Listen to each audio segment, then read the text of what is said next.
Halo Cuan Troopers, balik lagi dengan Titox dari Sukor Sekuritas ya teman-teman di malam hari Selasa ini. Oke, sambil menunggu teman-teman yang lain untuk join, di sini aku mau memberitahukan sama teman-teman ya di komen yang udah aku pin, judul untuk pembicaraan kita hari ini adalah saham-saham menarik di kuartal kedua ya teman-teman ya. Nah, jadi kalau misalnya kita lihat memang IHSG hari ini ditarik di akhir ya, memang cuma tik 20 poin ya, atau naik 0,08 something berapa persen ya teman-teman ya. Tapi kalau misalnya memang kita tarik dari tahun lalu memang masih terkoreksi. Jadi memang transaksi juga masih sepi ya teman-teman ya. Nah, jadi pada malam hari ini kita ada kedatangan influencer begitu ya di pasar modal yang pasti teman-teman juga udah kenal ya, adalah Ko Alex ya teman-teman ya. Jadi Ko Alex ini adalah financial advisor dan juga co-founder dari Rintisan ID begitu. Nah, buat teman-teman di sini kalau misalkan ada pertanyaan boleh aja langsung di comment section ya. Pasti baik banget pertanyaan. Mungkin ada sahamnya yang lagi nyangkut gitu kan, atau mungkin ada pertanyaan saham-saham menarik apa aja. Nah, ini pembahasannya ya. Jadi kita akan melihat di kuartal kedua ini kira-kira ada sektor apa saja yang menarik, saham-saham apa aja yang menarik, atau mungkin ada sentimen-sentimen apa yang perlu kita perhatikan. Misalnya ada yang belum punya akun RDM, buka di eform.sukorsekuritas.com. Oke. Ya, teman-teman ya, kalau misalnya ada pertanyaan langsung tanya aja di comment section. Nanti kalau misalnya kita udah ngobrol sama Ko Alex, towards the end dari pembicaraan kita akan tanya-tanya juga langsung sama narasumber kita pada malam hari ini. Oke. Jadi sambil kita nunggu Ko Alex, di sini aku juga mau ngasih tahu sama teman-teman, di Spots by Sukor Sekuritas di saham kita, di aplikasi kita sekarang udah ada aplikasi fitur ya, ada fitur di mana kalian bisa membeli reksadana ya teman-teman ya. Jadi kalau misalnya ada teman-teman di sini yang mungkin nggak tahu nih mau beli saham apa begitu kan, bingung melihat marketnya masih volatil dan sebagainya, kalian bisa nih parkirin dulu dana kalian di reksadana ya, dengan produk-produk reksadana Sukor Sekuritas yang sudah terbukti ya teman-teman performance-nya. Kalian bisa cek sendiri begitu. Nah, kalau misalnya ada pertanyaan lebih lanjut lagi tentang reksadana, kalian bisa DM aja langsung di Instagram Sukor Sekuritas, atau hubungi mungkin ada customer service juga ya kalau misalnya ada pertanyaan seputar tentang aplikasi atau perihal cara membuka akun di Sukor Sekuritas. Oke, kita coba dulu ya, lihat Ko Alex kalau misalnya ada request, coba kita tanya. Oke, kita invite teman-teman yang nanya ya tentang BBRI dan sebagainya. Nanti kita coba tanya juga sama Ko Alex, kira-kira bagaimana nih kita strategi berinvestasi di saat market seperti ini. Halo bro. Halo. Apa kabar? Malam-malam. Nah, ketemu lagi. Baik. Ini yang kedua kali ya bro ya kita ya. Yes. Dulu kemarin kuartal 1 ya. Iya, sekarang kita kuartal 2 gini ya, membahas tentang kuartal 2 potensi-potensi begitu. Sorry Kayak banget kita selalu nih, bahas per kuartal nih kayaknya. ya. Yes. Sorry banget mau malam-malam, tapi aku yakin banget nih baik juga Cuan Troopers yang tetap antusias gitu ya dan optimis gitu mau belajar. Kira-kira ada nggak ya saham-saham yang menarik yang bisa dilihat kuartal 2, atau mungkin dari Ko Alex juga bisa mungkin nanti ada bagaimana strategi kita menyikapi atau mungkin lihat gitu ya potensi-potensi sentimen-sentimen di kuartal kedua bro, kurang lebih gitu ya. Yes. Oke, jadi Oke. ya, jadi kalau misalnya kita lihat dulu mungkin kalau langsung kita masuk ke topiknya begitu ya, kira-kira kan kayaknya kita udah live berapa kali, memang sebenarnya kondisi market memang masih terkoreksi bro ya dari awal tahun begitu kan. Nah, kalau misalnya ngelihat sekarang nih transaksi kan cukup sepi bro ya, kayaknya nggak lewat 8T kali ya. Iya, kurang lebih masih sama sih 8T, meskipun ini jamnya udah dipanjangin, aku lihat sih masih sama. Betul. Kemarin jam 4 terakhir ya, udah dipanjangin tetap aja masih sepi. Iya. Iya, 2 hari terakhir ini kan harusnya udah jam 4 kan, tapi ya masih nggak nambah lah. Nah, oke. Jadi bagaimana nih kira-kira tanggapannya Bro Alex nih melihat keadaan sekarang nih dari kondisi market kita? Mungkin bisa diceritain atau dijelaskan sedikit buat teman-teman cuan troopers yang lagi nonton. Oke, oke. Nah, kalau untuk market sendiri ya teman-teman. Oh ya, sebelumnya perkenalkan namaku Alex. Mungkin buat para cuan troopers yang belum kenal gitu kan. Nah, jadi saya financial advisor di sini. Kebetulan ibaratnya kalau bidang investasi ya saya mempelajarinya juga lah. Jadi semoga bisa sharing ke teman-teman ya. Nah, jadi untuk ISG sendiri ya kalau saya perhatikan itu memang secara transaksi benar kata lu tadi ibaratnya masih sepi ya kan, dan bursa udah kasih ibaratnya apa ya, balikin ke normal ya, tapi ya so far sih masih belum terasa ya efeknya. Nah, jadi kalau kita bicara transaksi sih memang masih sepi, cuma kalau untuk bicara indeks, nah indeks kita ini seperti yang aku pernah bilang di live yang sebelumnya ya, jadi cukup unik ya untuk mungkin 3 tahun ke belakang inilah, karena banyak IPO yang jumbo ya kan, ibaratnya kalau dulu kan yang mempengaruhi indeks kita kan mungkin bisa dibilang perusahaan-perusahaan yang conventional way ya, dalam artian kayak misalnya HMSP, terus mungkin consumer good kayak Unilever, Indofood dan lain sebagainya, atau perbankan ya terutama gitu. Nah cuma untuk mulai 2 tahun ke belakang ini kan yang mempengaruhi indeks kita udah lumayan banyak nih ya kan, dengan IPO yang bertambah banyak, dan salah satunya kan Goto kayak gitu ya. Nah jadi bisa dibilang indeks kita cukup volatile gitu, kayak ibaratnya kayak giliran gitu. Misalnya hari ini yang manggung komoditi, tapi bankingnya turun, atau mungkin tech-nya juga turun gitu kan, bank digitalnya turun misalnya kayak gitu. Tapi kalau misalnya manggung, misalnya katakan oh hari ini waktunya Goto nih manggung gitu kan, tapi yang lain turun gitu. Yang aku lihat sih kayak gitu ya. So far sih masih seperti itu gitu. Jadi agak beda ya. Kalau di Amerika kan kayak misalnya ada Nasdaq sama Dow Jones gitu kan. Nah itu juga agak gantian kan kalau misalnya diperhatiin juga gitu kan, acuannya gitu kan. Agak beda gitu. Nah cuma kalau di kita kan, tapi kalau mereka kan bedanya, kalau mereka mungkin udah mayoritas tech gitu kan. Kalau di kita kan kayak masih sektor-sektornya itu masih sama-sama kuat lah. Jadi kayak saling tarik menarik gitu. Jadi kalau aku lihat ya ISG-nya bisa dibilang sideways atau mungkin cenderung turun kali ya untuk saat ini ya, gitu kan. Terkoreksi ya untuk saat ini. Nah, so far sih seperti itu kalau kita bicara indeksnya ya, bro. Oke, jadi dari yang aku tangkap berarti memang sebenarnya hanya pergantian aja siapa yang manggung lah ya, kurang lebih kayak gitu ya. Jadi Ya, memang betul. ada beberapa. Kalau kita bicara yang besar-besarnya ya, cuma kalau kita bicara garis besarnya ya, yang aku lihat sih perbankan masih oke gitu kan ya, masih ibaratnya naik ya, mayoritas naik. Terus big banks ya terutama. Terus beberapa saham yang ibaratnya year to date-nya juga bagus tuh juga banyak gitu. Jadi kalau kita bicara indeks, memang seperti itu kondisinya. Tapi kalau kita bicara beberapa saham yang misalnya teman-teman ibaratnya nggak terlalu peduli nih sama indeks gitu ya. Jadi fokusnya di sahamnya gitu kan. Nah memang ada tuh. Dan sesuai topik kita malam ini ya, kita mencari saham-saham yang menarik gitu kan di kuartal ini gitu kan. Jadi ada gitu yang saham-saham yang memang sudah mengalahkan indeks bahkan kan kayak gitu. Wah, oke.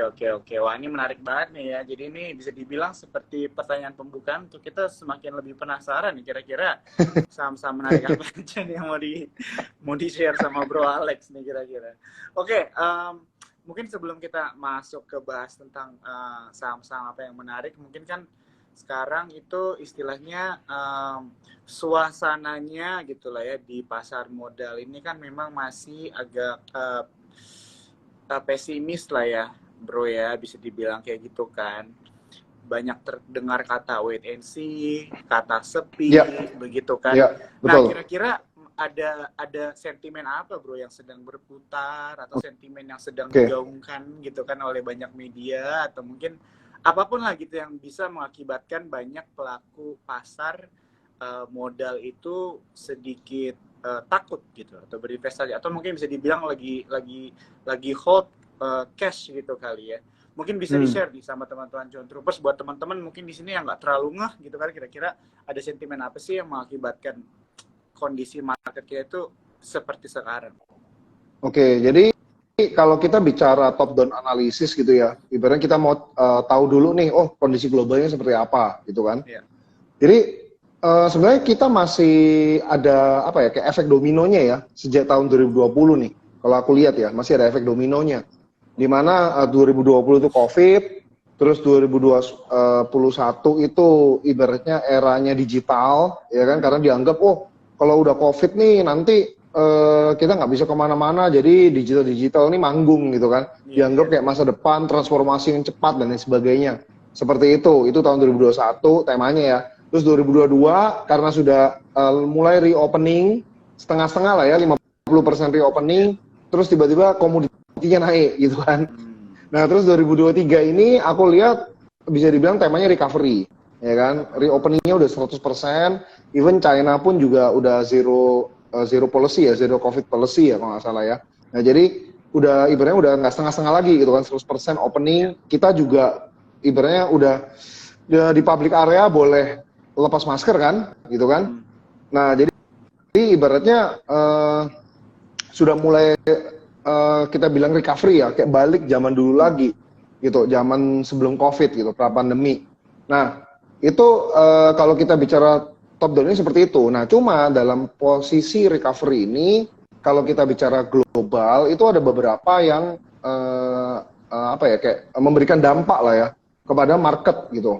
Nah contoh misalnya kalau kita bicara generalnya itu adalah ini memang zaman recovery, tapi bisa dibilang juga kita memasuki zaman apa ya, kayak duit itu nggak gampang gitu, atau not easy money gitu. Lain sama tahun 2021, di mana kita mau masuk instrumen apapun kita bisa cuan, ya kan? Even kayak misalnya koin-koin dan lain sebagainya, terus NFT rame dan lain sebagainya. Nah, terus startup juga demikian. Nah, cuma karena kondisi pandemi itu ibaratnya menekan dunia, nah diperlukanlah yang namanya naikin suku bunga gitu kan untuk menekan inflasinya. Nah, jadi karena naikin suku bunga terus, akhirnya easy money-nya itu ibaratnya uang yang beredar di dunia ini jadi berkurang gitu kan, dan memang harapannya seperti itu. So easy money-nya jadi berkurang juga. Ya kita bisa lihat dari startup yang ibaratnya mulai kesulitan untuk burning money, ya kan? Mereka harus dipaksa untuk cetak cash flow-nya lebih baik, terus ya kalau bisa profit gitu kan, ya kan, yang rugi-rugi itu bakar duit itu harus profit dan lain sebagainya. Makanya ada layoff dan lain sebagainya, kayak gitu. Ya itu balik lagi karena easy money-nya, gitu kan. Terus kemarin juga ada peristiwa SVB ya. Nah jadi itu kan berdampak banget, itu yang paling gede sih dampaknya kalau aku lihat ya waktu itu. Kalau saya lihat tuh waktu itu yang paling besar dampaknya tuh di situ gitu. Nah jadi itu yang lumayan bikin goyang dan beberapa orang jadi wait and see.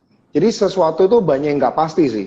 Contoh kalau yang akhir-akhir ini malah kalau dilihat ya, itu komoditi lagi manggung lagi nih. Mulai dari kebijakan apa namanya dari OPEC ya, oilnya di cut nih supply-nya. Wah itu udah kaget juga kan, kayak nggak nyangka gitu. Kalau misalnya teman-teman lihat di apa namanya di gilfnya saya dengan Sukor kuartal 1, ya saya akui aja saya ada yang salah tuh di situ. Kenapa saya bilang waktu itu kan Joe tanya ke saya, gimana untuk coal gitu kan? Saya bilang ya coal udah terlalu tinggi, dan benar sih memang coal udah terlalu tinggi gitu kan. Waktu itu dan memang benar turun gitu. Cuma saya pikir ya udah akan turun normalize kayak let's say di bawah 200 gitu. Ternyata enggak gitu kan. Malah naik lagi, dan ini supply di cut lagi nih oil. Itu akan ada implikasi lagi nih. Tapi nanti jangan jadi lingkaran setan ya. Jadi implikasinya ke inflasi lagi. Waduh, itu gawat sih. Gitu. Nah, itu sesuatu hal yang nggak pasti gini, kayak ibaratnya supply and demand-nya ini kayak lagi kacau ya menurut aku ya. Kayak misalnya banyak kebijakan-kebijakan intervensi yang ibaratnya kayak kita nggak nyangka juga kan, kayak wah oilnya di-cut lagi supply-nya gitu kan, naik lagi oilnya. Nah itu kan kita nggak bisa duga gitu kan. Nah yang kayak gitu-gitu tuh yang bikin investor juga agak apa ya, kayak wait and see ya bisa dibilang ya dalam hal itu gitu. Jadi uangnya udah nggak gampang, terus banyak yang mempengaruhi volatilitas gitu, seperti itu. Yang aku lihat seperti Ini itu ya, gambaran simpelnya ya. ya. Wah, ini menurut aku nggak simpel ya. Ini cukup istilahnya padat juga gitu ya, dengan cara yang singkat untuk menjelaskan buat teman-teman cuan troopers gitu ya, kira-kira sentimen apa aja yang berputar gitu kan, yang menyebabkan banyak investor itu wait and see lah ya gitu di pasar modal kan. Bener banget bro. Jadi memang yang kemarin itu kalau nggak salah minggu lalu aku juga tuh sempat ada IG live sama Olivia Louis gitu kan. Dan memang kita membahas tentang SVB juga begitu kan, dan ya, itu kan istilahnya walaupun sudah kelar tanda kutip gitu kan ya, udah di buyback istilahnya kan sama Pak, tapi itu kan istilahnya masih tip of the iceberg dengan apa yang akan terjadi setelah itu begitu kan. Mungkin akan ada domino effect, mungkin akan ada rentetan terjadi lagi. Betul. Begitu kan, jadi mungkin banyak orang itu play safe juga begitu kan. Betul. Dan tadi juga Bro Alex mention tentang easy money itu bener banget ya gitu. Jadi mungkin juga memang sekarang banyak orang mungkin transaksinya sepi gara-gara dulu menikmati istilahnya zaman angkatan COVID gitu ya. Wah, semua investasi naik gitu kan. Semua investasi gitu ya. Nggak cuma ngomongin saham nih, kayaknya semua investasi tuh seru aja gitu kan. Iya betul. Mau masuk dimanapun pasti cuan gitu kan. Ya, dulu kayak gitu.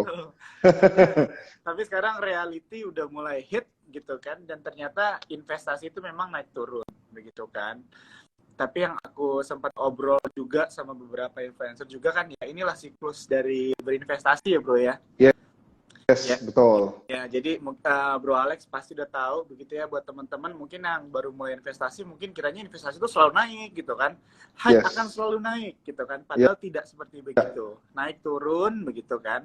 Tapi kalau tergantung time frame-nya juga kayak tariknya kan. Mungkin untuk short time frame yang pendek mungkin dia lagi turun, tapi kalau kita panjangin mungkin masih terhitungnya naik, bisa begitu juga kan. Ya bro ya. Betul. Ya jadi jadi kalau misalnya kita lihat memang sentimennya cukup banyak ya teman-teman cuan troopers ya. Thank you banget Bro Alex nih udah menjelaskan. Nah kalau misalnya dari semua sentimen yang Bro Alex sudah jelasin tadi ya, atau ceritakan, buat tadi lu bilang banyak investor wait and see gitu ya. Tapi kalau buat lu sendiri nih, lu tuh juga masuk ke sisi wait and see atau malah lebih tertarik ke opportunity gitu loh di saat keadaannya seperti sekarang ini? Oke. Jadi gini, kalau saya pribadi jujur saya nggak terlalu ngeliatin indeksnya gitu. Jadi saya mempelajari di mana setiap tahun itu pasti ada ibaratnya kayak emiten atau sektor yang akan manggung gitu kan. Nah, jadi contoh yang tadi aku bilang kan 2020 bicaranya itu kayak wah digital gitu kan sampai 2021.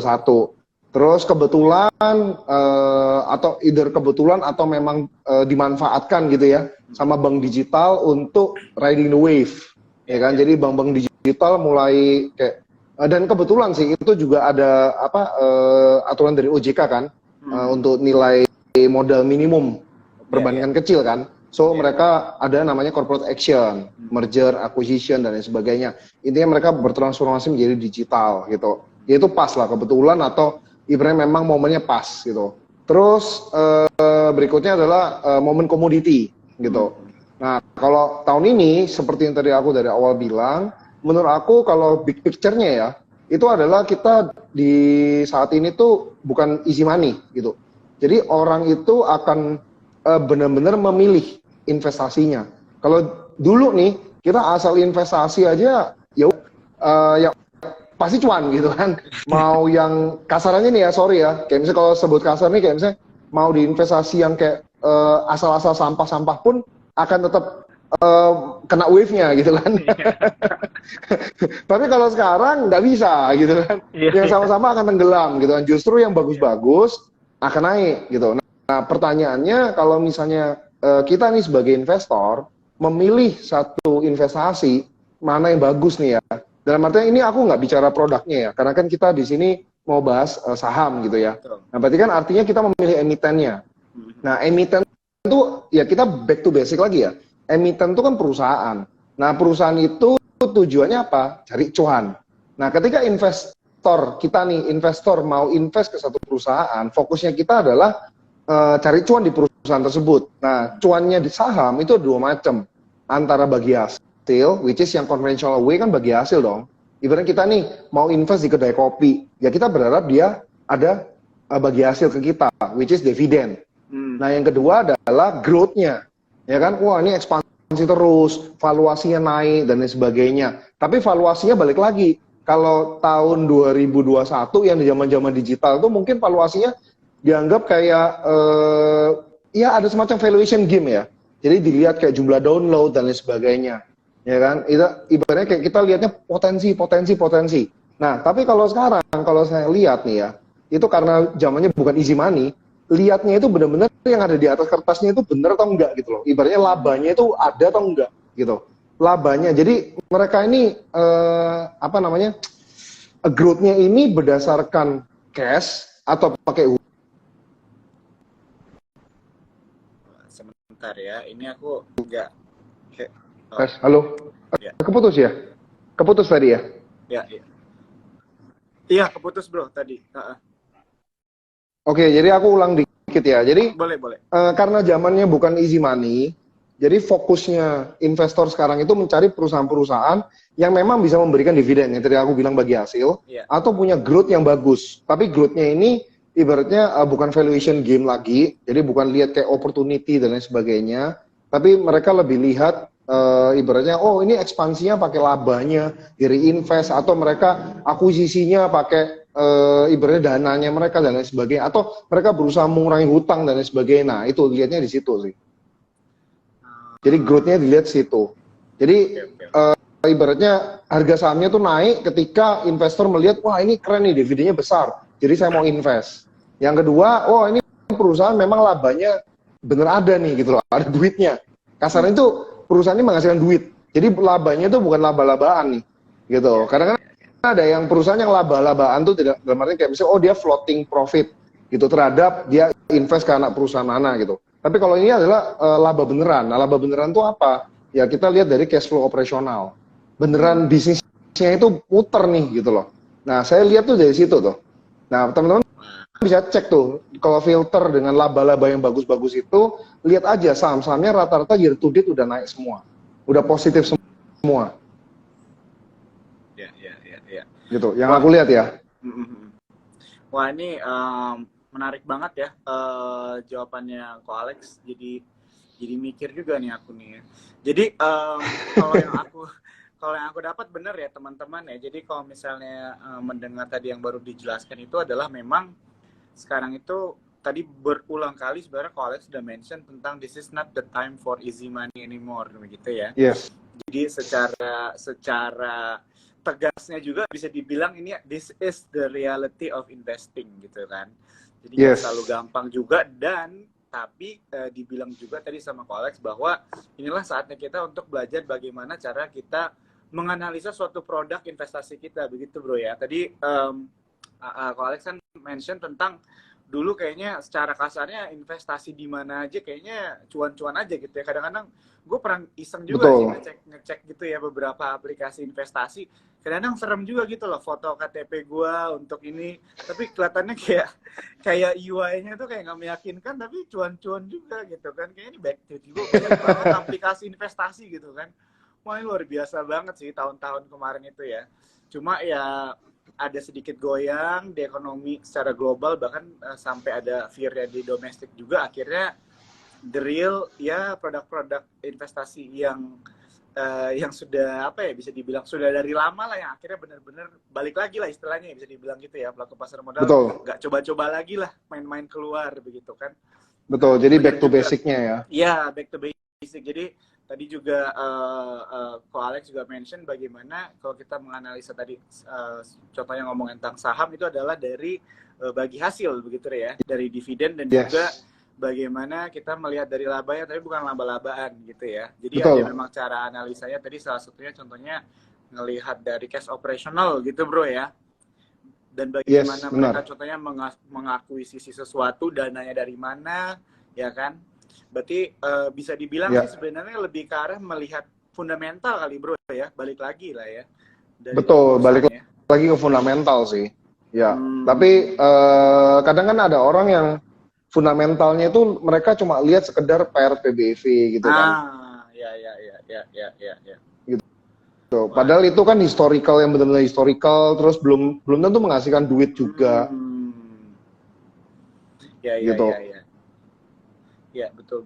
Jadi memang menarik banget sih teman-teman ya. Kalau aku bilang sih sebenarnya cara analisa angle untuk melihat sisi fundamental suatu perusahaan tuh banyak ya bro ya sebenarnya ya.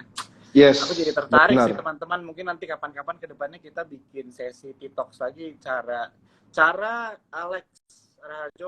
Alexandra Harjo menganalisa perusahaan secara fundamental. Kita bikin gitu nanti topiknya ya bro ya. Nextnya ya.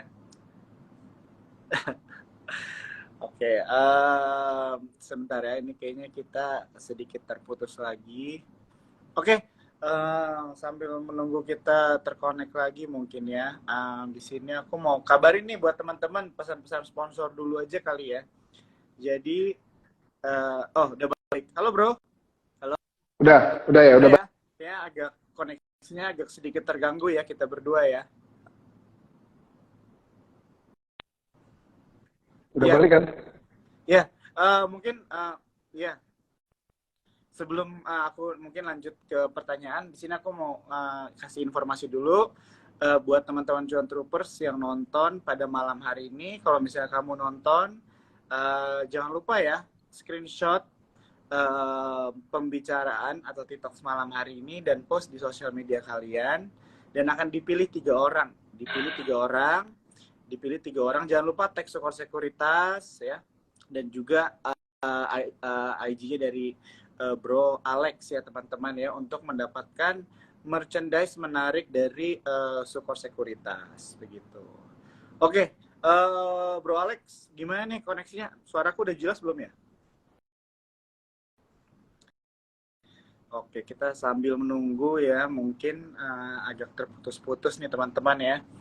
Jadi buat teman-teman aku mau ingetin sekali lagi, kalau misalnya kalian ada pertanyaan seputar saham-saham yang kalian mau tanyakan, bisa banget di sini, atau mungkin kalau misalnya langsung kita mau tanya juga nanti ke Bro Alex nih, saham-saham apa aja yang menarik bisa ya. Tadi di awal aku lihat nih ada yang nanya tentang beberapa emiten banking, nanti kita tanya juga nih sama Ko Alex. Karena pembicaraan TikToks kita pada malam hari ini kita hanya sampai jam 9.30, jadi jangan disia-siakan waktunya untuk kalian nanya langsung sama Bro Alex. Oke bro, mungkin langsung aja kali ya. Mungkin gue mau langsung nanya nih sebelum kita masuk ke saham-saham yang menarik. Kira-kira ada nggak sektor-sektor yang menarik untuk diperhatikan? Tadi kan lu udah mention sih tentang komoditi ya. Iya. Kan salah satunya. Ya, komoditi juga. Mungkin bisa di-share nggak kira-kira kenapa komoditas itu bisa menjadi salah satu sektor yang menarik nih untuk dipantau buat teman-teman troopers. Oke. Jadi kalau dilihat ya, secara yang tadi balik lagi yang aku bilang, kita back to fundamental, terus fokus ke saham-saham memang memberikan laba yang luar biasa gitu kan. Jadi kalau aku lihat sih so far salah satu sektor yang bisa dibilang kayak real duitnya itu ada, itu komoditi, ya kan, by coal. Terus tapi mesti dilihat lagi ya. Jadi kita mesti lihat perusahaannya gitu. Teman-teman bisa cek ya, misalnya labanya dia itu beneran duit gitu loh. Bener-bener cash gitu kan, real cash gitu. Itu oke gitu. Karena real cash-nya itu bisa jadi akan dibagikan menjadi dividen, ya kan, atau dia untuk ekspansi ke depannya. Gitu. Itu kita bicara kalau komoditi. Tapi selain komoditi sebenarnya kalau teman-teman nggak suka nih komoditi, karena balik lagi ya, komoditi itu sangat volatile, tergantung dengan pengaruh sama komoditasnya, sama kadang juga pengaruh sama policy satu negara gitu, atau politik dan lain sebagainya. Jadi ada geopolitiknya dan lain sebagainya. Jadi ada banyak lah. Nah, kalau misalnya mau yang lebih sedikit tidak berisiko, ya kita bisa lihat emiten perbankan. Atau kalau misalnya teman-teman mau lihat lagi yang tidak berisiko, bukan tidak berisiko ya, less risk ya. Itu kita bisa lihat beberapa kita bisa lihat lah datanya beberapa barang nih atau consumer ya, yang berhubungan dengan consumer, yang ibaratnya datanya itu dari COVID nih ya sampai hari ini tuh bagus terus gitu. Contoh nih, misalnya satu-satu ya aku open, misalnya contoh Kayak mungkin langsung kayak emitennya kali ya. Contoh Boleh, kayak boleh. MAPI deh. MAPI kemarin laporan keuangan teman-teman bisa cek gitu. Operasionalnya tuh luar biasa banget gitu. Jadi revenue growth, labanya growth. Kalau orang bilang resesi kayaknya nggak berlaku sama buat segmen kelas itu. Yang belanja di Sogo dan lain sebagainya. Dan itu aku udah ngomong waktu itu kan, kalau nggak salah ya nggak sih. Waktu itu Iya. nggak tahu sama Daniel atau sama Joe ya waktu itu IG live-nya. Aku bilang salah satu yang menarik setelah COVID ini ternyata nggak terlalu pengaruh sama segmen kelas atas, menengah ke atas. Yang ibaratnya belanja-belanja di emitennya MAPI. Iya. Gitu. Itu contohnya. Terus kalau kita bisa lihat lagi sektor yang lain adalah sektor otomotif. Iya. Gitu. Sektor otomotif lagi hot banget nih yang aku lihat ya. Jadi penjualan motor, penjualan mobil itu nggak terlalu yang anjlok banget gitu loh.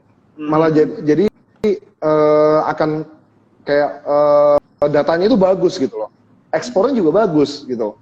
Apalagi kalau mau aman ya komponennya itu juga bisa. Dan orang bisa lihat kayak auto, DRMA itu year to date-nya udah bagus banget. Tadi ada yang bilang MAPI lagi nyungsep, nah justru itu bagus. Kan kesempatan beli, gimana sih? Jadi justru itu bagus gitu. Justru gue baru lihat ini MAPI kalau secara 1 tahun itu naik 63%, bro. Yes. Iya, dari Ya, makanya entry-nya harus hati-hati gitu, benar. Mungkin kita langsung. Tapi laba dia all time high. Nah, coba. Laba dia tapi all time high loh kemarin. Kalau misalnya kalau MAPI secara fundamental gimana nih, bro? Kan gue belum cek juga nih kalau fundamentalnya MAPI. Kalau misalnya dari view-nya Bro Alex, kira-kira MAPI itu strong apa ya? Strong apa ya bilangnya ya? Poin-poin penting lah yang bisa kita teman-teman cuan troopers perhatikan, kira-kira apa nih dari MAPI? Dari angka-angka fundamentalnya. Oke. Kalau dari aku sebenarnya gini, kenapa tadi saya sebutkan MAPI gitu kan? Biasanya saya lihat adalah laporan keuangan. Tapi laporan keuangannya teman-teman bisa lihat year on year. Itu kalau misalnya nggak mau detail. Tapi kalau mau di break detail lagi, lihat Q on Q. Jadi per kuartalnya ini ada growth nggak? Kalau misalnya naik-naik terus, nah itu ada potensial. Gitu. Cuma ya biasanya sih ada juga yang kayak misalnya stagnan atau tiba-tiba drop. Nah kita lihat lagi nih, apakah dia komoditi atau dia seasonal untuk naik dan lain sebagainya. Tapi rata-rata kalau berhubungan dengan consumer biasanya Q4 pasti bagus gitu. Nah terus kalau kita bicara MAPI, kemarin juga ada data nih, di mana ini kalau aku bicara datanya dulu ya. Jadi di mana ini menarik nih, e-commerce malah turun. jadi kan kemarin kan waktu tahun 2020, 2021 banyak yang bilang kayak misalnya, oh ya behavior kita akan berubah, ya kan? Di mana kayak misalnya orang nggak belanja offline lagi tapi langsung online gitu. Ternyata enggak loh. Jadi fakta membuktikan bahwa orang balik lagi ke offline. Jadi MAPI-nya bagus, malah data-data e-commerce-nya malah turun semua. Di situ kita udah lihat nih behavior-nya kemana nih orang, gitu kan? Nah, jadi itu yang saya lihat sih kalau saya ya. Jadi Q&Q-nya bagus, terus year on year-nya apalagi, ya kan? Nah, itu teman-teman bisa lihat, tapi balik lagi itu kan nggak detail ya, nanti di breakdown lagi lebih detail. Terus kalau misalnya ini memang fair value bisa karena gini sih, saham itu dia itu price action-nya itu biasanya leading ya, leading ekonomi. Jadi harga sahamnya itu naik duluan dibandingkan dengan kayak misalnya laporan keuangan keluar gitu lah. Kayak gitu, ada beberapa yang seperti itu. Nah jadi mesti hati-hati. Gitu. Tapi ada beberapa juga yang enggak. Contoh misalnya aku sebutin emitennya kali ya, auto gitu. Auto itu dulu stagnan terus tuh, 1.200 ya kan, 1.400 gitu stagnan kan. Saya liatin tuh, wah sideways terus. Terus pairnya juga murah gitu kan. Terus kita harus bisa memprediksinya nih, kayak kayaknya laporan keuangan bakal bagus nih karena kita lihat data-datanya. Misalnya data penjualan motor semakin naik, ekspor mobil semakin naik dan lain sebagainya. Nah di situ kita lihat spare part-nya bakal pasti naik. Nah juga nih, ternyata beneran gitu kan, langsung naik ke 1.600 dan waktu itu bahkan kayak 1.800 kali ya. Terus dibantu sama data-data event-event lain ya, kayak misalnya tiba-tiba ada motor listrik dikasih subsidi dan lain sebagainya. Itu katalis tambahannya. gitu. Nah itu telat tuh. Ada yang telat juga. Tapi mayoritas sih leading market sih. Nah contoh kalau kayak MAPI itu aku lihat sih leading ya. Jadi dia udah naik duluan. Begitu laporan keuangan naik, sell on news gitu. Tapi kita harus manfaatin. Jadi ketika sell on news biasanya orang akan jual itu juga agresif jual ya kan, sama kayak beli ya. Jadi FOMO jual sama FOMO beli itu pasti akan ada gitu. Nah kita manfaatin tuh. Kalau misalnya memang harganya udah kayak wah ini ada potensi masuk either by fundamental atau by technical, ya teman-teman masuk. Ya. Oke. Wah, ini menjelaskan banget ya buat tadi yang ada nanya tentang MAPI dan juga yang concern tentang harga MAPI gitu ya. Ini tadi ada yang bilang hati-hati Pak jatuh. Iya tadi HP-nya jatuh. Sorry ya teman-teman cuan troopers. Padahal gue kayak, waduh, nih gue yang apa nih pusing tuh gimana nih? Iya. Oh, gue, waduh. Jatuh, HP jatuh, semuanya jatuh ya nggak? Aduh. Oke. Oke bro, thank you nih. Jadi mungkin di sini sebenarnya ada beberapa pertanyaan dari teman-teman cuan troopers, tapi mungkin gue mau kasih waktu dulu mungkin buat lo aja gitu langsung share kira-kira ada nggak nih saham-saham yang buat teman-teman cuan troopers bisa pantau atau saham-saham yang menarik nih kalau misalnya dari reviewnya Bro Alex sendiri. Oke, kalau saya sekarang lihatnya itu balik lagi ke laporan keuangannya, saya lihat, ya kan. Terus saya lihat trennya ya. Jadi laporan keuangan tuh nggak kayak, oh lihat laporan keuangan bagus gitu kan. Tapi kita lihat trennya, gitu. Jadi terus apa yang buat dia laba itu juga penting. Nah contoh nih ada yang ngomong tadi kan, asal gimana ya? Nah itu jujur saya juga kemarin, ya ini aku buka aja. Kemarin aku sebagian cut loss itu asal. Jadi udah untung. Terus saya masuk lagi gitu kan. Saya pikir bakal bagus nih gitu kan. Nah, tapi setelah cek keluar laporan keuangan, wah ternyata ini ya nggak oke gitu. Tapi nggak tahu ya, disclaimer on ya teman-teman ya. Karena bisa jadi udah price in gitu. Cuma kalau saya pribadi, saya memilih untuk lepasin gitu kan. Saya memilih untuk lepasin, kenapa? Karena saya lihat ini potensinya kurang bagus. Karena dia ruginya itu karena kayak misalnya antaraja, rugi beban dan lain sebagainya gitu. Iya. Cuma kemarin waktu saya masuk, kenapa saya masuk? Karena kok ini fair value banget nih. Kok dihargain sebelum dia ada antaraja, divisi antaraja gitu kan. Sebelum ada startup itu. Saya pikir oh dia turun terus nih karena mungkin karena ketakutan di tag dan lain sebagainya. Tapi ternyata setelah dilihat laporan keuangannya, wah seperti ini gitu kan, makanya udah leading duluan gitu kan. Jadi kalau misalnya masih ada hijau-hijau dikit gitu kan, masih naik-naik, mungkin udah price in. Tapi ya balik lagi kita masih waspada. Saya sendiri memilih untuk buang dulu gitu kan, untuk melihat dulu nih gitu kan, wait and see dulu nih. Yang model-model kayak gitu saya wait and see. Tapi kalau misalnya wah saya lihat trennya ini bagus nih, terus kita lihat historicalnya, contoh misalnya kalau saya sebutin kayak misalnya auto gitu kan. Auto berhubungan dengan saya lihat oh ternyata share terbesarnya dia, market share terbesarnya dia berhubungan sama motor gitu kan, sepeda motor AHM. Saya lihat nih datanya AHM gitu kan. Saya lihat data penjual motor. Oh kalau trennya nih ya selama kuartal 1 biasanya akan naik gitu kan, akan naik terutama kalau misalnya pas lebaran. Nah lebaran orang pasti biasanya ganti mobil, ganti motor ya nggak sih? Lu belanja lagi baju dan lain sebagainya, udah pasti itu. Ya kan? Nah, ekspornya juga bagus nih. Gitu. Kita lihat ekspor bagus, terus ditambah lagi pemanisnya adalah insentif dari pemerintah untuk itu tuh yang ibaratnya balik nama gratis, ya kan? Terus electric vehicle juga lagi disubsidi. Mungkin itu akan bisa ngebus pembelanjaan gitu kan, demand gitu kan. Nah, cuma saya pribadi saya lebih condong konservatif, jadi masuknya di suku cadangnya gitu kan. Karena suku cadang itu ibaratnya lu rakit motor kebeli nggak kebeli ya suku cadang tetap pakai gitu kan. Betul. Nah aku lihat nih, wah terus harganya juga lagi masih jauh lah dari targetnya gitu kan, kayak dari fair value-nya gitu kan. Oh ya udah ini menarik. Terus trennya juga naik. Nah kayak gitu. Jadi mungkin otomotif teman-teman bisa liatin otomotif. Terus kalau misalnya teman-teman masih suka dengan ibaratnya kayak corporate action itu juga banyak nih teman-teman bisa lihat corporate action kayak misalnya yang dalam waktu dekat ya itu yang berhubungan dengan MDKA dan juga Saratoga. Ah, oke, iya, iya, iya. Ya kan, IPO-nya MBM, which is itu IPO besar juga loh itu. Iya, iya, iya, betul, betul.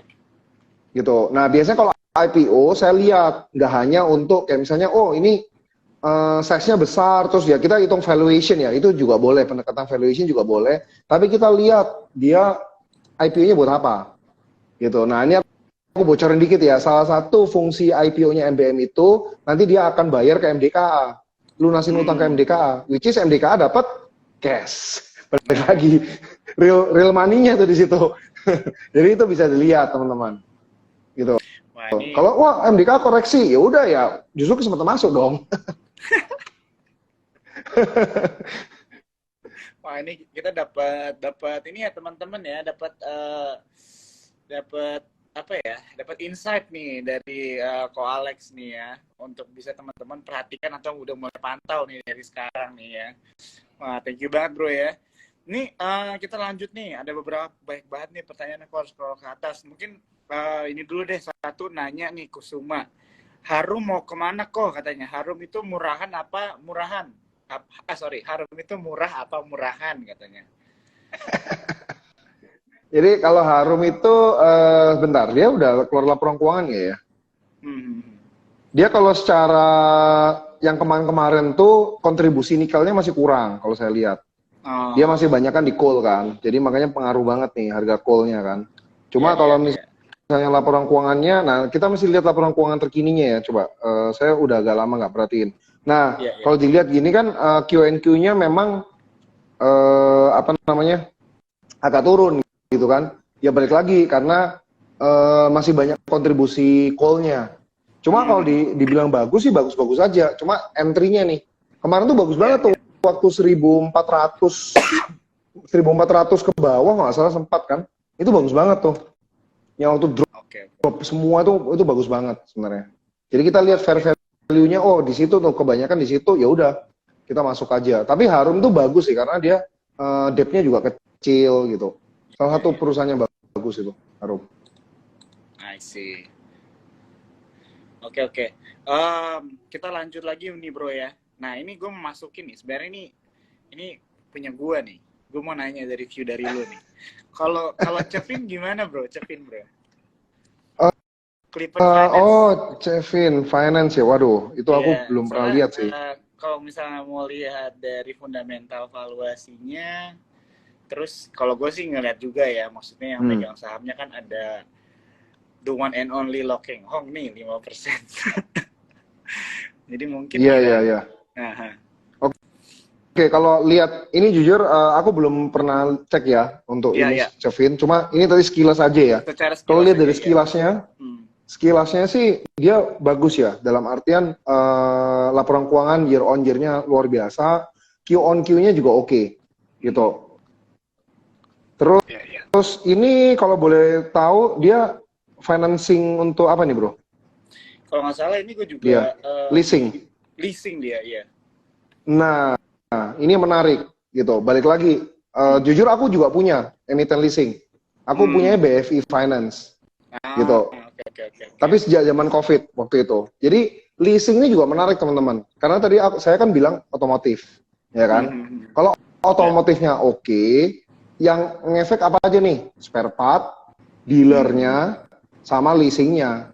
Sekalian aja asuransinya gitu kan. Yang punya leasing dan asuransi dan punya dealer gitu. Misalnya MPMX gitu. Makanya MPMX bagus banget. Gue juga punya sih itu. Tapi banyakan di Bevin. Banyakan di Bevin gitu. Jadi leasingnya udah pasti oke juga teman-teman.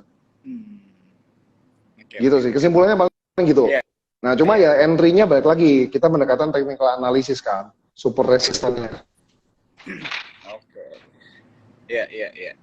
Jadi ya gue juga baru ada dapat ini sih, ada yang bilang lah menarik Cevin gitu. Gue coba pengen lihat aja sih sekalian kan, mumpung lagi tips gitu kan gue. Secara laporan keuangan sih oke ya. Utilize lu juga lah bro lah ya kan, gue juga punya kepentingan, gue juga pengen tahu, gue juga pengen belajar, nggak cuma troopers doang gitu kan. Oke, ini ada teman-teman kita lagi nih, troopers yang nanya kalau misalnya saham Antam gimana katanya bro? Antam. Nah, Antam Hmm. tuh juga menarik ya. Kemarin Hmm. saya lihat kontribusinya dia sudah mulai ke nikel ya. Iya, iya. Jadi kontribusi laporan keuangannya ya, balik lagi ya teman-teman ya. Ini kita bahasnya lebih laporan keuangan. Hmm. Nah, dia Q on Q-nya kan bagus banget tuh. Nah, ketika Q on Q bagus, saya lihat nih, wah ternyata kontribusi yang memberikan kontribusinya udah mulai konsisten nikel terus. Itu kayaknya dari Hmm. tahun lalu udah mulai nikel dan ini udah mulai nikel terus nih. Iya, iya, iya, Nah, iya. nah, terus kalau kita bicara gold, gold juga bagus loh sebenarnya. Jadi Ah. komoditi yang lagi bagus nih gold, saya lihat. Iya, Dan iya, waktu itu iya. nggak salah Q1 TikTok waktu itu juga saya udah ngomong gold gitu. Hmm. Karena ya balik lagi kalau misalnya situasinya seperti ini terus, US dollarnya bisa turun, ya goldnya bisa naik. Hmm. Oke, oke, oke. Jadi kalau misalnya dilihat Antam memang menarik sih. Emang gue sempat lihat beberapa kali beritanya itu bahwa dari sisi nikelnya itu udah bukan hanya mulai berkontribusi, tapi juga sudah dengan jumlah yang Hmm, besar juga gitu ya buat perusahaan ya, memberikan kontribusi ya gitu. Jadi secara fundamental begitu ya, tapi secara singkat juga kita belum masuk detailnya, bisa terlihat menarik lah ya gitu ya, promising juga sih betul, gitu. Potensi betul, kedepannya bisa dibilang cukup besar lah ya kalau misalnya dari goldnya aja secara sektornya menarik gitu kan, ngomongin emas, tapi dia betul, juga yang udah bukan banting haluan sih, cuma ada istilahnya buka lapak baru gitu kan di nikelnya juga menarik gitu kan. Jadi kan sekarang ada dua lah ya istilahnya yang bisa yes, memberikan keuntungan lah ya buat perusahaan, kurang lebih seperti begitu. Oke, betul. oke, oke, oke. Ini ada yang nanya kalau misalnya PTBA gimana nih bro? Oh, PTBA ya, PTBA sih ya dia menariknya balik lagi seperti yang tadi saya bilang ya. Untuk komoditi terutama coal itu kalau ditanya menarik atau enggak ya saya bilang menarik secara untuk dividen. Tapi kalau teman-teman nggak suka nih kayak misalnya emiten-emiten yang dividen ya sudah ya lupakan aja itu satu. Kedua balik lagi ya kalau komoditi itu sangat floating banget. Jadi risikonya tinggi. Kita nggak bisa tebak nih besok kayak gimana trennya gitu loh. Ya, ya, ya. Jadi kalau mau lebih aman, lebih ke consumer gitu kan. Kalau consumer trend tuh kita bisa baca datanya. Kayak misalnya Hmm. lebaran, ya udah pasti itu akan naik semua. Dan kalau memang Indonesia bagus-bagus aja, ya akan naik Ya, ya, ya, ya. gitu. Makanya RALS itu udah mulai naik, ya kan. Yang Hmm. ibaratnya menurut aku laporan keuangan biasa-biasa aja lah RALS itu gitu kan. Tapi udah mulai naik gitu. Oke, oke, oke. Nah, mungkin kita lanjut ke ada yang nanya nih tadi di awal banget, tapi aku ingat ada yang nanya tentang BBRI, bro. Gimana tuh? BBRI sih so far itu masuk perbankan, perbankan besar, jadi ya oke, so far so good. Hmm. Kalau dia mungkin potensinya di sini sih, di pegadaiannya ya. Jadi itu bisa Hmm. unlock value-nya itu untuk NIM-nya. Ya, ya, ya. Cuma nggak tahu itu udah mulai kelihatan nggak itu ya dia untuk itu. Ya. Kalau di laporan keuangannya kayaknya belum belum mulai kelihatan ya. Cuma oke Belum. sih, dia oke Ya, sih. ya. Ya, Potensial lah, tadi. potensial. Cuma Hmm. entry-nya masih ini teman-teman ya, karena perbankan ini saya lihat udah lumayan ya naiknya ya. Secara year to date Hmm. juga udah lumayan gitu kan.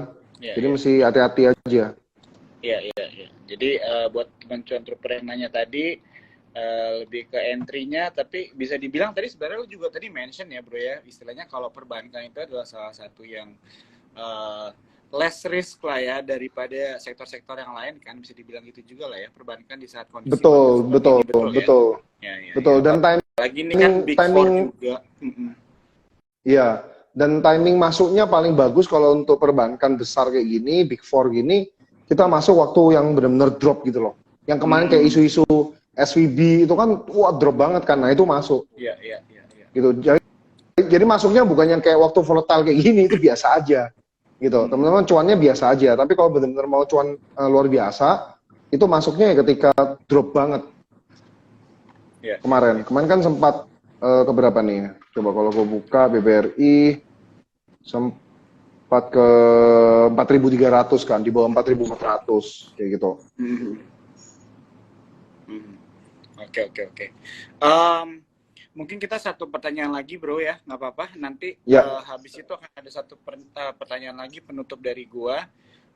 Ini ada yang nanya tentang BBTN karena kita lagi ngomongin tentang bank kan.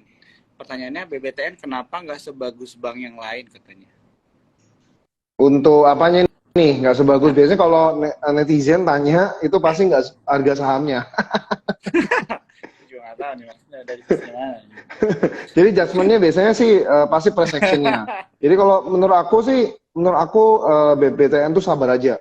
Ya kalau menurut aku ya. Jadi di harga segini tuh dia udah oke sih untuk kita masuk. Mau cicil buy sabar aja sih. Karena dia ratio kan di harga segini. Ya. Dan ratio dia cukup aneh sih, kayak misalnya kayak di book value yang rendah gitu kan. Jadi I think BBTN sabar aja sih. Cuma memang ada risiko ya. Jadi kalau kita bicara risikonya adalah lebih ke arah ini ya suku bunga ya. Tapi kebetulan kan Indonesia udah mulai tahan ya suku bunga. Ya good thing-nya di Indonesia adalah suku bunga udah mulai ditahan. Terus dan memang data inflasi kita bagus, ya kan? Udah mulai stabil. Lain sama US, ya kan? Nah, cuma mau nggak mau kan kita terpengaruh. Nah, biasanya kalau suku bunga naik terus, pasti implikasinya ke kredit. Nah, kredit itu bisa yang paling ibaratnya kayak apa ya, ngaruh lumayan besar itu bisa ujung-ujungnya ke perumahan. Nah, BBTN kan mayoritas di situ. Jadi takutnya dia akan kena pengaruh sih. Jadi tapi kalau bicara valuasinya sih udah oke banget sih ini menurut aku. Iya. Long term view lah ya. Jadi secara valuasi oke, tapi tetap kita harus melihat potensi-potensi yang bisa terjadi juga lah ya gitu. Dan juga penting kayaknya buat kita melihat bahwa melihat komputer lainnya juga sih ya, performance-nya bagaimana, laporan keuangannya penting juga buat kita ya teman-teman, istilahnya untuk bisa belajar bagaimana cara kita membandingkan performance atau enggak kinerja atau laporan keuangan dari satu perusahaan dengan perusahaan lainnya yang satu industri begitu ya, supaya kita juga nggak hanya istilahnya apa ya terlalu terfokus ke satu saham, kita lupa gitu ada saham-saham lain juga yang lebih menarik sebenarnya begitu ya, kurang betul. Oke. Mungkin untuk pertanyaan terakhir, gue seneng banget dari tadi kita ngobrol, Bro Alex nih mention tentang kata resiko begitu ya. Jadi kan buat teman-teman di sini pasti udah banyak yang kenal Alex juga ya. Tadi lu perkenalan, tapi menurut gue orang tuh banyak banget kenal sama lu juga gitu ya. Karena kita sering banget sama Bro Alex gitu kan. Jadi Alex ini kan financial advisor begitu ya. Jadi aku suka banget kalau misalnya financial advisor itu kasih rekomendasi atau advice tentang investasi itu tidak gegabah. Jadi kalau financial advisor biasanya memberikan rekomendasi atau tentang investasi tidak gegabah karena mempertimbangkan hal-hal yang lain juga secara financial planning, financial management gitu, dan resiko setiap orang kan berbeda-beda bro, begitu ya. Mungkin dari lu dan gua gitu kan, kita menampung resikonya mungkin cara berbeda gitu kan, duit lu lebih banyak, gua lebih sedikit gitu kan, jadi mungkin lu kalau enggak juga, kalau itu enggak betul. Jadi itu lebih banyak lah bro kayaknya. Jadi beda lah ya resikonya kan, lu kalau turun 2% udah langsung ini jatuh miskin gitu kan contohnya kan. Nah, jadi 2% dari berapa lu? Jadi mungkin pertanyaan dari gua, mungkin ada nggak kira-kira pesan-pesan buat lo, dari lo buat teman-teman Cuan Troopers yang malam hari ini lagi nonton, mungkin ada advice buat mereka mungkin yang lagi pesimis gitu kan, atau nggak mungkin takut berinvestasi atau nggak tahu cara menganalisa market ini, kira-kira lo ada nggak pesan-pesan singkat aja deh bro, dibikin buat teman-teman yang lagi nonton nih malam hari ini? Oke, jadi advice singkatnya kembali ke pernyataan saya di awal tadi, kita di zaman not easy money gitu kan. Kita lihat, kita look up ke investor-investor besar, mereka juga sangat prudent untuk mengelola keuangan mereka. So kita juga harus ngikutin mereka gitu kan. Dimana ya udah kita hati-hati aja nih, kita harus lebih bijaksana dalam hal kelola duitnya kita. Nah, kadang ada orang kayak misalnya wah agresif banget nih di saham gitu kan. Nah menurut aku justru tahun ini ada baiknya kita bagi-bagi juga nih gitu kan. Nggak hanya di saham saja aset resiko, tapi kita bagi coba kayak misalnya ke obligasi. Atau kalau misalnya kayak aduh pusing nih kayak misalnya obligasi mana yang bagus, pakai reksadana aja gitu.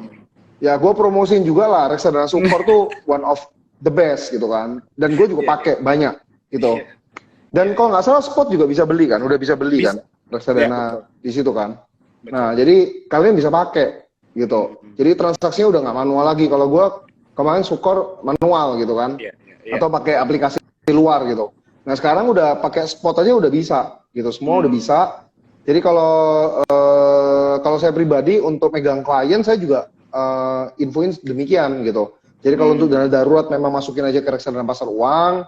Kalau misalnya untuk uang sementara dan ya bisa dibilang kayak untuk wait and see juga bisa di reksadana pasar uang juga. Misalnya Sukor Money Market. Terus kemudian kalau untuk yang sedikit agresif ya kan tengah-tengah gitu, teman-teman bisa masuk obligasi yang dari pemerintah juga oke, atau mungkin beli yang punya Sukor stable fund itu oke banget, bisa 6-7% kalau nggak salah. Terus ya udah sisanya kita masukin saham gitu, either mau trading atau masukin yang fundamental gitu kan, kayak gitu. Jadi dibagi-bagi aja teman-teman, dan di satu aplikasi udah bisa kan sekarang. Iya nggak sih, bener nggak? Betul. Gitu kan? Betul. Ya, jadi buat teman-teman di sini kalau misalnya nggak tahu gitu ya mau beli saham apa atau mungkin belum yakin gitu ya. Tadi kan ada beberapa waktu kita ngomong sama Alex nih, istilahnya ada saham-saham yang bisa dipantau tapi belum bisa kita take action juga gitu kan, karena kita masih menunggu harganya yang pas, targetnya yang pas. Jadi mungkin kita bisa parkirin dulu uang kita di produk investasi lain tadi yang sudah di-mention ya. Kita bisa masukin ke reksadana di Sukor, tapi tidak tertutup juga ya teman-teman ya. Kalau kalian mau beli obligasi langsung, mungkin obligasi pemerintah dan sebagainya juga fair gitu ya buat teman-teman ya semua ya. Karena memang kita kalau berinvestasi itu memang harus pintar, kapan kita harus bisa ngerti kapan kita mundur, kapan kita berdiam diri gitu, dan mulai membeli lagi lah istilahnya begitu ya. Jadi jadi gue thank you banget ya buat Bro Alex nih. Dari awal kita ngobrol sampai sekarang kita udah lumayan belajar banyak ya teman-teman ya. Dalam waktu 1 jam yang cukup singkat ini sebenarnya kita bisa melihat tadi banyak sentimen-sentimen yang terjadi begitu kan. Sektor-sektor juga yang menarik, saham-saham yang menarik tadi udah dibahas juga sama Bro Alex, dan juga Bro Alex tadi udah menjawab nih beberapa pertanyaan teman-teman ya tentang saham-saham yang kalian mungkin tertarik atau mungkin kalian lagi pegang begitu kan. Dan yang terakhir adalah tadi advice dari Bro Alex untuk kita itu bisa mulai membagikan lah ya, atau diversifikasi begitu ya, atau melihat bagaimana cara kita mengatur strategi investasi kita gitu ya Bro ya. Betul, jadi mesti diversifikasi lah intinya gitu. Ya nanti kita bisa ngobrol-ngobrol lagi, teman-teman bisa mau follow saya juga bisa. Nanti di link di bio saya juga ada untuk pendaftaran Sukor, itu masuk di grup saya. Di situ juga bisa konsultasi, silahkan. Gitu. Ini aku suka banget ya, teman-teman juga bisa langsung aja nih buka di Alex Raharjo, atau kalau mau belajar-belajar juga ada di Instagramnya Rintisan juga Bro ya. Iya. Ya, nah kalau teman-teman ada yang mau mau konsultasi dan sebagainya, ada tadi udah dijelaskan, ada di bio-nya lu ya Bro ya di Instagram ya. Jadi memang kan kalau market lagi kayak gini tuh emang paling butuh tuh ngobrol sama financial advisor sih memang, supaya lebih ngerti lagi dan belajar juga begitu ya. Mungkin nanti kedepannya kita ngobrol-ngobrol lagi lah Bro ya tentang analisa fundamental atau bagaimana cara kita mungkin mengelola portfolio kita, mendiversifikasikan portfolio kita, reksadana dan saham, mungkin resiko, profile risk dan sebagainya, mungkin kita bisa bahas lah ya kedepannya ya. Iya. Oke, thank you Bro. Oke banget Bro ya, thank you banget, waktunya udah habis nih. Thank you sekali lagi buat waktunya, dan teman-teman Cuan Troopers, selamat malam. Ini nanti di save ya, jadi kalian bisa nonton di IG-nya Sukor Sekuritas. Thank you banget Bro ya. Gue pamit. Ya, sama-sama Bro. Sorry sebelumnya putus-putus ya. Mungkin karena Netflix ini kayaknya. Banyak Netflix kan kayaknya. Aman, thank you ya. Udah malam. Bye-bye semuanya. Oke, siap. Thank you.